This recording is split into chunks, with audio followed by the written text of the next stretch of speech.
Yeah, yeah, yeah, yeah, yeah.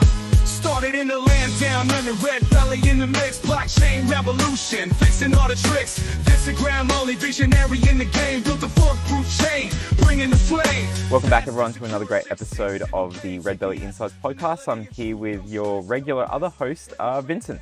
Yeah, thank you, Mark, for having me. Great to have you on. I've called you a host there because we've got these regular episodes at least each month going through the things that you've been up to, what's going on in the Redbelly network and what we can look forward to. But yeah, since the last episode, there's been a lot of comments. Every time we post something with you on there, there's so many comments and questions, and I think people love to see it. But give us a bit of a recap since the last time that we had you on. What's been going on? Yeah, so I'm not sure we've mentioned that, but I'm going to talk at the Ethereum Community Conference, ICBC in Brisbane. So I'm getting ready for these talks. I also had to reject some offers that were very nice, but that wasn't fitting the schedule. So very excited about traveling soon. Very cool. ECC, so that's in Paris? It's going to be in Cannes, south of France, this year. Right, Yeah. okay. Wow. Was it always in Cannes, or is it this time that they're doing it there? No, it has been all over the place. Okay. Oh, well, interesting. I hope that there's going to be some blockchain, related to film type content. I see a lot of AI type stuff in that space, but it'll be interesting to see blockchain. And then closer to home and stuff, how are things going in terms of other projects, events? I know, you're doing all this stuff at uni. What's going on there? Yeah, so a lot of research going on, especially in trying to make or look at more realistic models when we talk about fault tolerance. So that's something that has been really interesting for the past several months. We're making good progress. Okay. I think we have super interesting results to announce, but we're just Wow. tuning the proofs. All right. Just to make sure before we announce it. I think definitely watch this space. And for people that are just hearing this for the first time, go back through the previous episodes and things that Redbelly and yourself have been posting, because on that fault tolerance and looking at different sorts of proofs on various blockchains, I think you've been coming up with some really interesting research and comparing that to how we do things in the real world, like when we had outages, in the real world, like Amazon and whatnot. But since our last episode as well, you've been sharing more stuff. Like there was the heat map, if people remember that, the heat map that had the bandwidth research that you were doing, vulnerability findings as well, making those more publicly available. What kind of feedback have you received on all of that, especially from researchers like those at Anzo who, are part of Solana? What surprised you most as well about the reactions? Yeah, so one thing we have to do when we're a researcher and for ethic purposes is that as soon as you find a vulnerability, the first person you have to contact is the owner of the system that has the vulnerability, right? You don't want to offer an opportunity to hackers to hack the system that has been shown as vulnerable. Yeah. So of course, the first thing we've done is we talked to the different companies that were running this blockchain. So I think we at least talked to Aptos, Solana. We had great feedback, especially from Enza, the team that does the research for Solana, as far as I understand, where they acknowledged that there were some weaknesses in the existing protocol, but they are also working very, very hard right now in order to improve the security of Solana. They have already come up with an alternative consensus algorithm. I think it's called Alpenglow.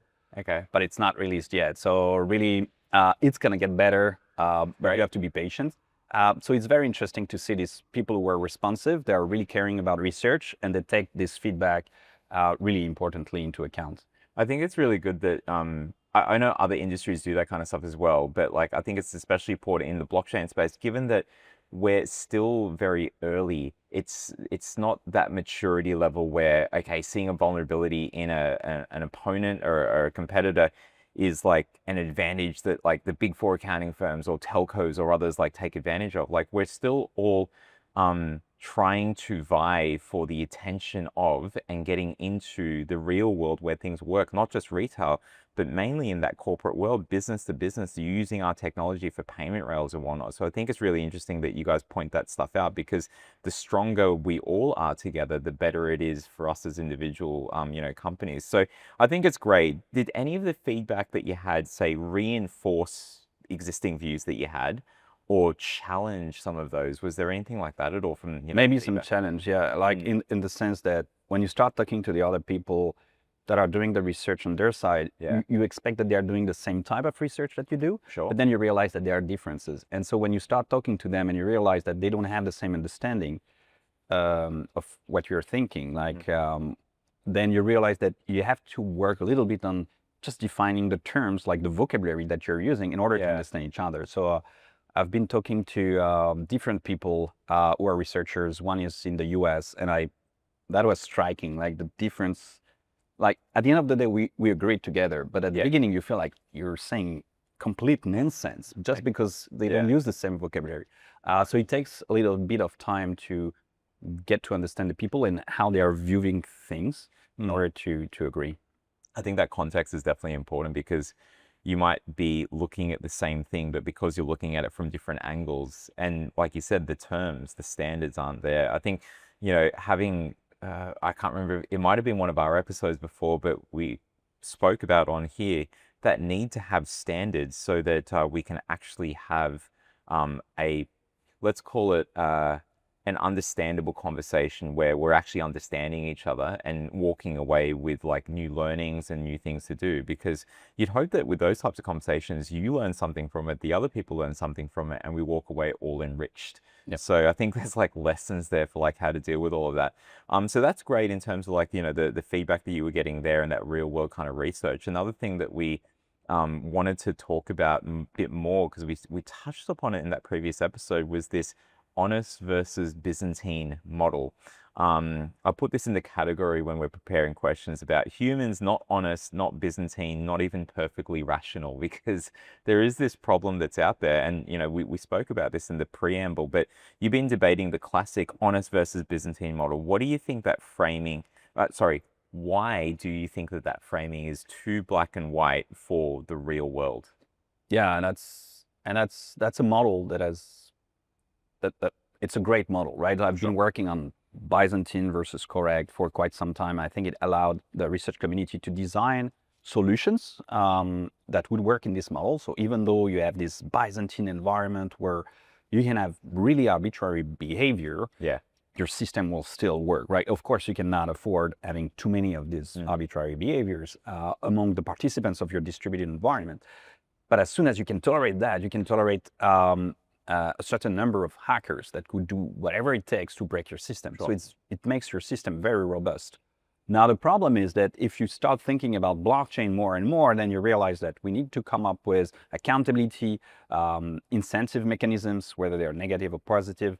And then all this type of incentives will not work if you're only working with correct participants that will always follow the protocol no matter what, and the Byzantine guys who will do crazy things without caring about a financial reward, for example, right?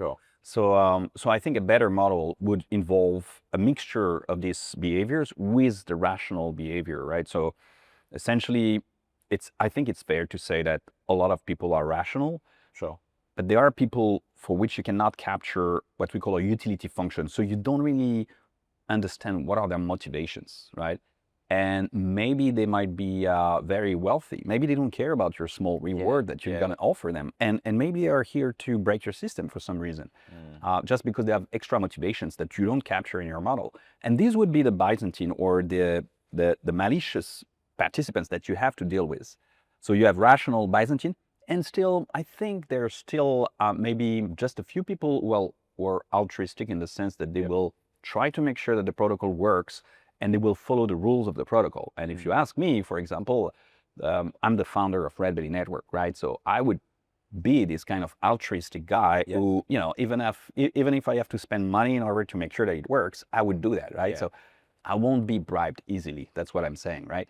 And so I think we need to see the world as something that is a mixture of rationals, Byzantine and correct players. I like it because I think, you know, like you said, it was great to build these initial sorts of models with a certain way of thinking, more generalistic type thinking, just to be able to get products off the ground and to test theories, much like we see in economic modeling. But also like economic modeling, it doesn't properly always map out like the real world, and so we make a lot of assumptions there. But as we mature, we do have to map that out. So if most participants are rational, driven by incentives, but humans are often neither, let's say, perfectly rational or perfectly honest, what you're saying there, it sounds like that's how blockchains should actually map behavior. Could you elaborate on that a little bit more?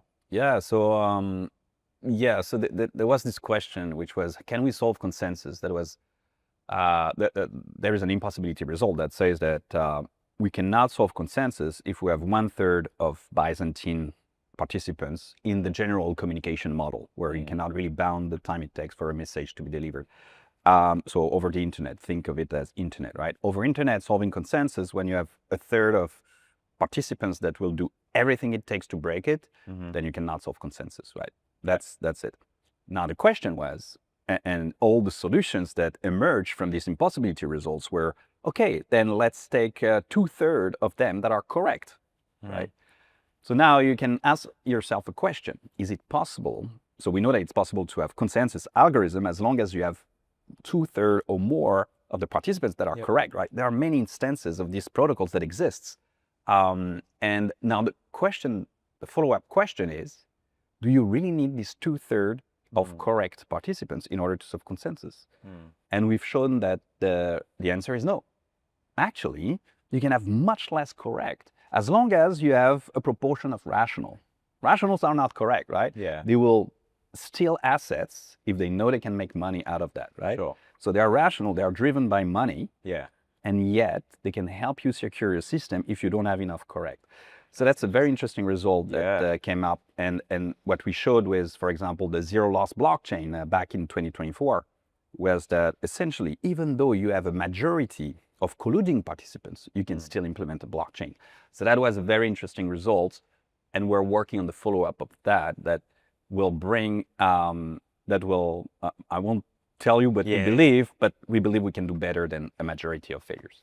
I really like that, because I think, that whilst it's a benefit to having a decentralized system that, hey, we can incentivize and do things for making sure that people actually do what's necessary in order to secure the blockchain transactions and push us towards where we want to go. But in the real world, there are these outliers. Mapping and being able to show that you can still maintain consensus despite real world instances. I think that's going to be really interesting. So we'll watch this space, looking forward to more of that. But speaking about incentives, if incentives alone are not enough, where does accountability come in?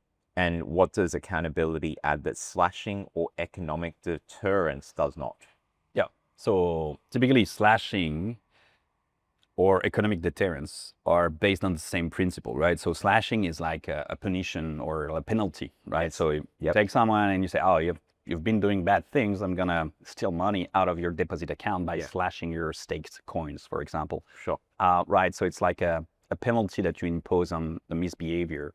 Like economic deterrence, by definition, would be some threats that I can punish you if you misbehave, right? So it's based on the principle that you have a negative incentive, right? Accountability looks at it holistically, in the sense that it's not just about punishing people, but it's also about rewarding, right? So if, for example, we have a very interesting issue that I'm talking to other researchers about, and it's the following: if you don't do anything, your blockchain will be stuck, right? So you need to make sure that the rational players will get something out of your system. For example, you're operating a node in a blockchain network, right? And you're not trading. You don't use the system for yourself, right? You don't care about the system anymore for some reason. Why would you keep running your node? You can just switch it off. The problem is that the entire system will not progress anymore. You will not be able to keep it running, right? So how do? You need positive incentive to make sure that the people that are running the network will get something out of it. And so each time there is a block that is created, a transaction that is issued, there should be a small fee that will be redistributed. So in Redbelly, the way we do it is we redistribute the fee by splitting it up in small chunks, and we disperse it to all the contributors of the network, right? And without this positive incentive, you won't have Redbelly working, right? So I think it's very interesting to think about not only negative incentive, but also positive incentive. That's what accountability is about. I think it's going to be really interesting going into that a bit more, because it does lead to these things to think about, like trade-offs, right? Like, does stronger accountability inevitably cost performance? And how do you think builders should think about that sort of balance? Yeah, so accountability, of course, comes as a trade-off in the sense that we need some cryptographic costs in place in order to implement it. So when we did our original consensus algorithm, it was signature-free. We were not even using cryptography besides ensuring that we had point-to-point reliable channel that was based on, and we implemented it using TLS at first, and then we got rid of the central certification authority to make it decentralized. But still, they were cryptographic signature just to make sure we had authentication between nodes. But the consensus itself didn't use cryptography or signatures. Now what we're using is we added signatures on top of the consensus. Why? Because now we need to make sure that there are messages, like key messages, that represent lies and that are cryptographically signed by the sender, such that you can use it as an undeniable proof of fraud, right? So you need this extra cryptographic layer. Same thing, we have accountability for maximum extractable value mitigation, MEV mitigation. Yep. And the way we do it is very similar. Every transaction is signed, just like on Ethereum, using elliptic curve digital signature algorithm. So these transactions attached to their signature, we know exactly where it comes from, or at least from which address they're coming from. And so if we start saying that these transactions are used in order to do a sandwich attack, then we can detect that there is an attack coming from this person, and we can action some penalty against this person. So we have accountability. So all these costs of cryptographic layers or signatures that we're adding will pay a little CPU cost in order to have them, even bits on the messages, right? It costs a bit of bandwidth as well. Yeah. So all these costs is the trade-off you have to pay for accountability. But thankfully, like our latest results, and I think there is one coming up quite soon in security and privacy, which is the scalable accountability solution. So we can even show that actually it doesn't cost so much, because you can still implement it at large scale and you have a system that performs well. I think that's going to be important, that being able to do it at a large scale, yet still maintain the performance. As we mentioned, there were the trade-offs. It's almost like the blockchain trilemma thing, it's having to take away from one and give it to another. But if there's a way to, think about things in a different way, and I think all of this comes from the fact that you guys, it's a research background sort of project. It started out in academia. It was from the testing that you did, as we spoke about in early episodes. Going back to it, public token infrastructure, PTI as we're calling it here, that's gaining traction here in Australia. We've seen stuff with Project Acacia, but in practical terms, just what do you think public token infrastructure is, and what would disqualify something from being that? Yeah, so it's very hard for me to answer this question, because I'm not a lawyer. So I would interpret the bill in my own words. Yep. But from what I could see, you have to make sure that you have an infrastructure that is decentralized, right? Mm-hmm. So what does it mean to be decentralized? You can think of it as being fault tolerant, for example, or robust in the face of adversarial events like natural disaster, misconfiguration, or attacks by malicious individuals. So that's one thing. It also means that it's not controlled. So the system rules, I think that's the term they use in the bill. The system rules cannot be altered by a single party, right? Yeah. So there cannot be a single institution, for example, that controls the rules of the system, which is the governance, maybe the protocol, algorithm. It cannot change everything just because he wants to, right? Yeah. So there is no single person that can do that. So it's a very interesting definition. There are other ramifications, like it has to be open source, it has to be open in the sense that anyone should be able to onboard and participate. So there shouldn't be any cherry picking of the individuals who are entitled to use the system. So all these rules, as far as I understood, pretty much define this public digital token infrastructure. But we're seeking legal advice just to make sure that our understanding from a technical perspective matches what is kind of defined in this bill, which is not always super clear for us. I think it's interesting because, like, just the fact that I'm not saying that you guys are trying to, we have to align it to a bill that's here in Australia, but there's global bills that are going on, like there's the different acts like the Clarity Act and other ones in Europe and the US, etc. But what I'm getting to is that it's interesting to see how things are being thought of right now, because like we have this benefit of decentralized infrastructure. We're trying to get businesses that traditionally have not been decentralized to be able to use and see the advantages of this tech, because for lower cost, for speed of messaging, for speed of transactions. Inevitably, you get asked things though, and there's always these debates about decentralization. Decentralization, it's a spectrum. When does it look like it's decentralized enough? How do you think that argument should be framed in, say, like a regulated institutional setting? Like, what do you think about decentralization there? Yeah, so there might be some restriction about the way it's decentralized that will be imposed by regulation. For example, you might need a resident of non-sanctioned country to play an important role in the governance, as opposed to resident who would be part of a sanctioned country. So there would probably be these kind of things that are not really outlined explicitly in the bill, but we have to anticipate already. It's very hard to give a number on the number of parties that will be sufficient to reach decentralization. Sure. I think we need to make sure that even though there are not that many parties, they all have a very large interest in the system working correctly, right? So if someone doesn't care and doesn't have a lot of stake, then it will not participate in decentralizing efficiently the governance, for example, right? So we have to consider all these parameters together, and it's a complex topic, to be honest.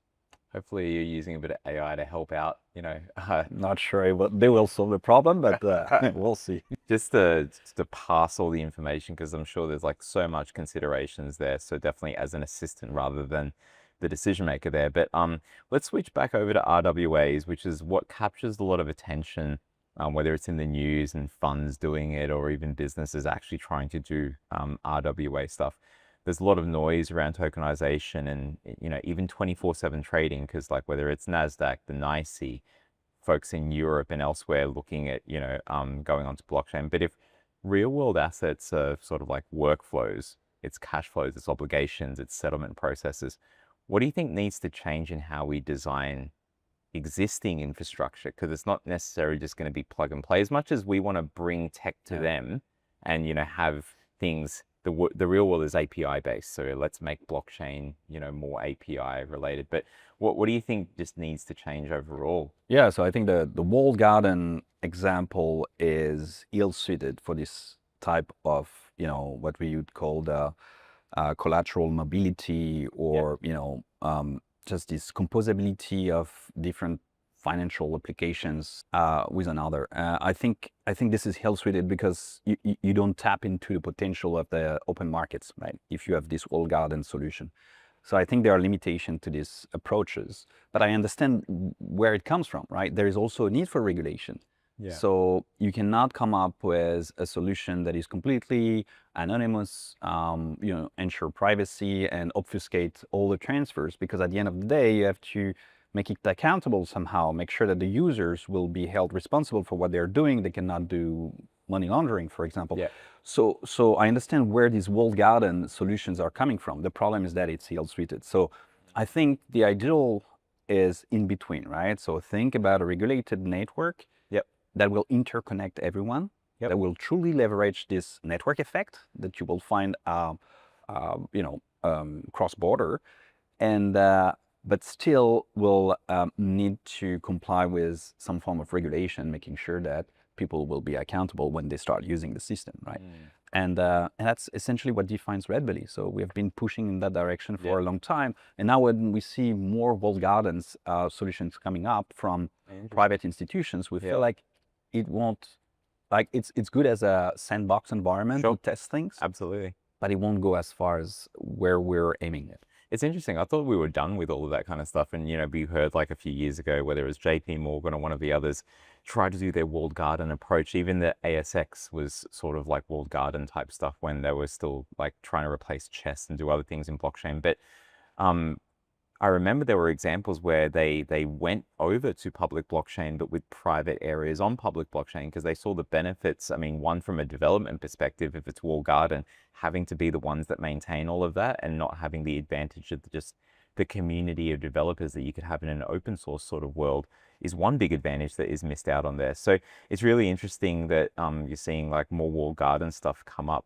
but we'll have to watch this space and see how it plays out. But that's definitely an attraction of Redbelly because it's like the best of both worlds, right? The benefits of the traditional markets, but with the advantages of decentralization there. If people want to use like Redbelly, like there's onboarding that needs to be part of that. And Redbelly doesn't just onboard users, as you mentioned, it onboards, let's call it roles, right? Like role-based onboarding, it's critical, I think, for institutional adoption. What are your thoughts on that? Yeah, you cannot think about a person as a simple person or individual, right? So of course there's this KYB problem. So know your business, right? So for example, if you want to KYB an institution, then you need to elect some representative of these institutions that will be entitled to issue transactions on our blockchains. Like how does Redbelly solve the problem of giving a private key to the RBA so that they can, send transaction on our platform? There should be a human behind the RBA that will, do that. Or it can be a multi-sig wallet where you have multiple individuals like the board or, so we need to solve this problem. And when you give this credential to this person that is representing an institutions, it's not the same thing as this person having its own personal wallet, right? Yes, exactly. Now this single individual plays multiple roles, right? So it's either a representative of the company, in which case he went through the KYB process, or he went through maybe a KYC process or an identification process. And for that, he has a different account, right? So we have to separate these roles, even though it's the same person. And now comes the question of AI bots, OpenClaw. You have all these kind of things now you have these things that are not even human, but that might be roles or accounts. How do you define them? Like, how do you make sure that a bot that is doing crazy things there is someone behind that is accountable for it? Maybe the one who pre-prompted it, right? Maybe you should be responsible for the behavior of this bot or the company that implemented the bot, right? So now you have this definition of role, and role goes beyond just an account or just an individual. It's much more complex, and we need to define it precisely.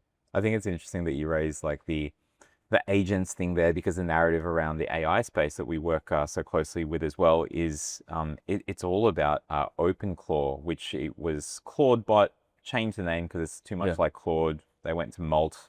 Maltbot didn't like that, so now OpenClaw, and that has led to all these competitors creating things. And for folks that are watching at home, this is where basically you've got agents that are given more autonomy to do things that they weren't able to do before.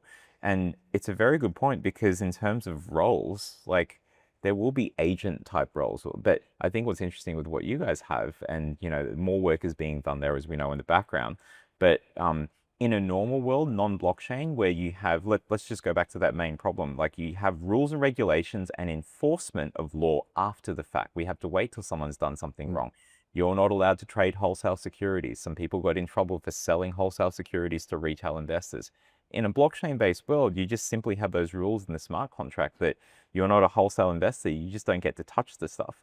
So adding agents into that world, coupled with blockchain-based rules and things that we know there, is going to make it interesting, I think. What do you think about that? Yeah, I think, there will always be things happening after the fact, like regulation will be catching up with the technology, and I think it's inevitable. But we can also automate things, which means we can implement things proactively, such that all the actions will be triggered automatically in the future based on the conditions of the environment.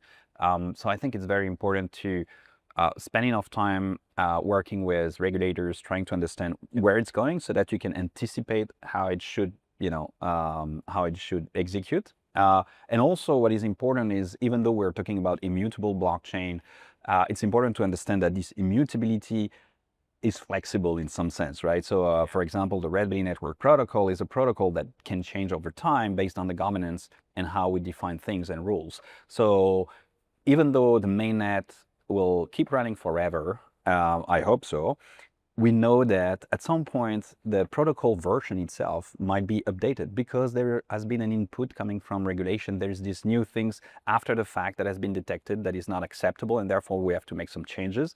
There will be ways to do that, and there is already a way to change this based on the governance of the blockchain, right? So even though we have this concept of immutability and we feel like things cannot change, we have to understand that protocol, a blockchain protocol, can change while the system is running. And we've done that pretty well in Redbelly, because we made sure, through what we call the built-in smart contract, that smart contracts or decentralized application can impact the way the protocol evolves, right? So it's like there is a contract, which is slightly different from Ethereum, right? For Ethereum, if you want to change the protocol, what had been done in the past is called a hard fork. You end up with two versions, right? There is the old version, there is the new version. In Redbelly, it's slightly different in the sense that everyone who is running the protocol knows from day one what they have accepted, which is essentially the code base. It's like the constitution, right? They all agreed to the code base, which says that if at some point the governance decides to change the version of the protocol, then the protocol will change, whether you like it or not. So you run your node, the code executes, and the code itself says, oh, the governance tells us to change the version. I'm not gonna wait for the human user to instruct me to change the version. I've agreed. It's automatically implemented. The node will itself change its version without notifying the user himself. So we have to understand that this is, we have this notion of immutability for transaction, and we can look back at the past and we can audit this trail of transactions, but there is this evolution that can be done after the fact, after we have launched the mainnet.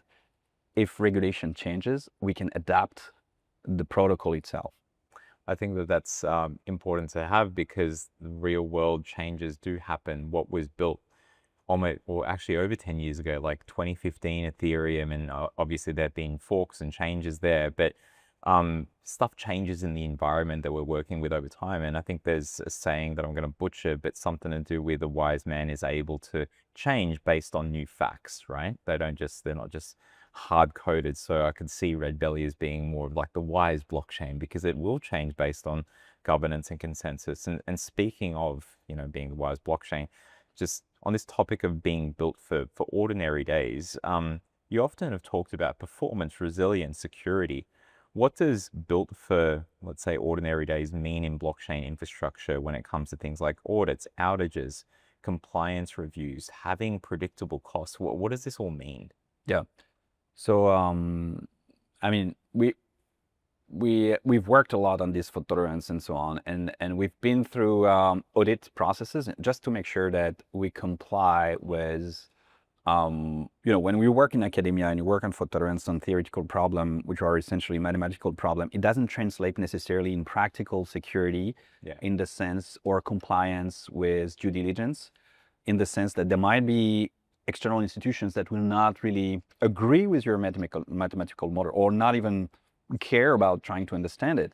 But they would be interested in how many audits did you have on your platform by respectable security companies and experts that are third party, independent of your institutions, right? So we've been doing that for quite some time. We took several different security companies to audit the code, and we had to go through extremely strict due diligence to work with central banks, commercial banks, right? So this process was also very difficult for us, because we learned a lot out of this process. When you're a startup with academics, you don't really care about compliance. Of course, but as soon as you start doing partnerships that are of utmost importance in terms of security, then you have to comply with different rules. And this is what we have been doing lately. So I think we have grown a lot from this initial project that we've started as part of a research group to become really a commercial institutions with mainnet running. I think it's great to have all that, because if we didn't, it's going to be very hard for people to adopt it. And when I say people, I mean the businesses. They're going to be bringing this kind of stuff in. Follow up on that. Like, does blockchain eventually shift, let's call it compliance, from say reactive reporting to built-in rules type reporting? Do you see that we will have that sort of shift? Yeah. So I think it slightly goes back to what you were saying before, where do we try to analyze after the fact, or we want to do the reporting ahead of time? I think yes, automation implies that you can work proactively. You can do reporting proactively, and I think this is also one of the desirable feature of the blockchain technology that we have implemented. Yep. We can see that when we're talking to our new customers, they often on board because they understand the notion of automation that we're bringing to the table, that disrupt a little bit the way they were working before, but that give them so much efficiency and lower their costs that they feel like it's worth it, and that's why they're getting on board. I think it's interesting because for a lot of businesses, anything where there's a new code, new ways of doing things, new styles, there's always like this one step back because they have to learn something new. There's an adjustment. There's pause on certain kind of projects, but then there is that 10 steps forward because of all the gains. So I think, there's so much opportunity out there for people to build on top of Redbelly. Let's call it like projects where there's a lot of these like flows, a lot of this need for the day-to-day stuff. We said build for ordinary days. We've seen projects where it wasn't really about the ordinary days. It was just getting things on chain, and we're seeing more of that maturity coming now with many projects, including on Redbellies. So I think it's great to see that. But if someone's, say, going back to the evaluation side of things, putting your academic hat on, or even just like blockchain founder, if someone's evaluating blockchain infrastructure in 2026, what's the one question that you think they should be asking that most people still don't right now? Yeah, so think about regulation. Like, okay, yeah. What I'm doing, like you should ask yourself, is there a risk that what I'm doing is going against the existing regulation? It's not compliant. Yeah. And I think there are common sense rules that you can apply to yourself and say, okay, if this is not legal to do these kind of things like money laundering or terrorism financing, with this existing system, which is TradeFi, maybe I shouldn't develop a system that will allow people to do the exact same illegal thing in a different environment, right? So think about the legal implication of your work, because at the end of the day, whether you like it or not, it will catch up with you. I think a lot of people don't think about the consequences too much, but and we saw early on when Arturo, who's working with you guys, my colleague there, that we saw a lot of people just try to fight against regulation or ignore it outright and think that, okay, well, I'm not going to get caught, that's fine. Or if regulation does increase the need for me to do things, I'll just move overseas. But that was okay in, let's say that it wasn't okay, but like people were doing that because they thought they could get away with it in a retail world. But as blockchain advantages are being brought more to the business world, that sort of thing does not exist. So I think it's going to be interesting to see what comes out of that. But for the next couple of weeks, what are you focusing on until our next episode? Yeah, so I need to take my tickets to go to this conference. Yeah, that's for sure. I'm late on that. No, beside that, progressing on this accountability stuff, defining the right staking amount that is needed in order for nodes to become governors. These are the type of problems that I'm trying to solve. Fantastic. And if people want to reach out and get in touch with you, and where can they find you? What socials are you mostly on? Yeah, I would say X, Twitter is probably the most effective one at the moment. Okay. But yeah, I have an account on Blue Sky as well. Oh, fantastic! I don't know that. There are other alternatives. Okay, how's the Blue Sky one going? Is it growing? Is it as crazy as Twitter? Or? Yeah, it's not as crazy as Twitter. Good. But we'll see. We'll see how it goes. Okay, wait till the humans get let in, all the bots. So yeah, we'll take a look. But Vincent, thank you so much for your time. We'll see you next episode. Thank you. Cheers. Yeah.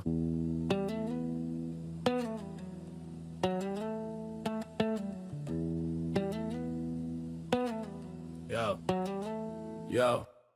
Redbelly insights, yeah, the Pontax flow. Expert guest knowledge, watch the wisdom grow. Open markets, that's the motto, loud and clear. Track 5 meets the 5, banish all the fear. Redbelly, serpent in the grass, shedding no skins, moving real fast, bridging the gap. Future in his bite, Redbelly network shining never so bright. Yo, centralized chains, now we ain't playing that game. Decentralized dreams, shouting out the name. Partners on deck, stories they unveil. No more closed doors, just a financial trail. Redbelly, serpent in the grass, shedding no skins, moving real fast, bridging the gap. Future in his bite, Redbelly network shining never so bright. Yo, screens gleaming, vision so keen, capital flowing. A brand new scene from the outback whispers to the global stage. Redbelly's turned in a brand new page. Redbelly, serpent in the grass, shedding no skins, moving real fast, bridging the gap. Future in his bite, Redbelly network shining ever so bright.